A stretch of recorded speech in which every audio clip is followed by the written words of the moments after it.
Welcome back. In our Capitol Watch, the House voted on a Democratic-backed war powers resolution. Democrats are trying to force President Trump to withdraw troops from the war with Iran, and Senate Democrats are doing the same. Let's go live to D.C. now with Scripps News Group Washington correspondent Stephanie Liebergen. And Stephanie, what were the results of this week's vote, and what's next for the bill? And also, how is the White House responding?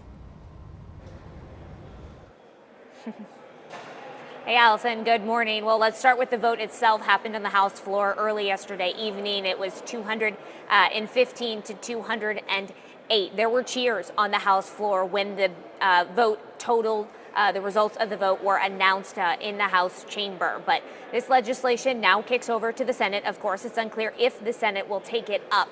But even though this bill is aimed at forcing the president to withdraw American troops from the war with Iran, it's unclear if this legislation would actually do that. The White House is really still expressing confidence after yesterday's vote. They blame Republican absences in the House for why that vote made it through. However, even if all the Republicans who didn't vote yesterday were present and voted against the bill, it still would have passed.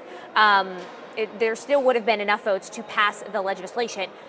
But the White House is noting that this is a concurrent resolution. So there are different types of bills that the House and the Senate can consider. A concurrent resolution needs to get voted on by the House and the Senate, but it does not go to the president's desk. It does not go to the Oval Office for a presidential signature. And so that's why it's a little unclear whether this bill would even actually force the president to withdraw troops. Now, there is a separate bill that's starting in the Senate. That one is a joint resolution, a different type of legislation. That one would require the president's signature in order to have the full force of law. However, it's hard to see President Trump actually signing a piece of legislation to withdraw American troops from Iran. And there's certainly not the support in either the House or the Senate to override a presidential veto. So even though the efforts are happening in both chambers, even though members of Congress are making it clear that the longer this war drags on, that it does not have the approval of lawmakers anymore, it's unclear if there's really a path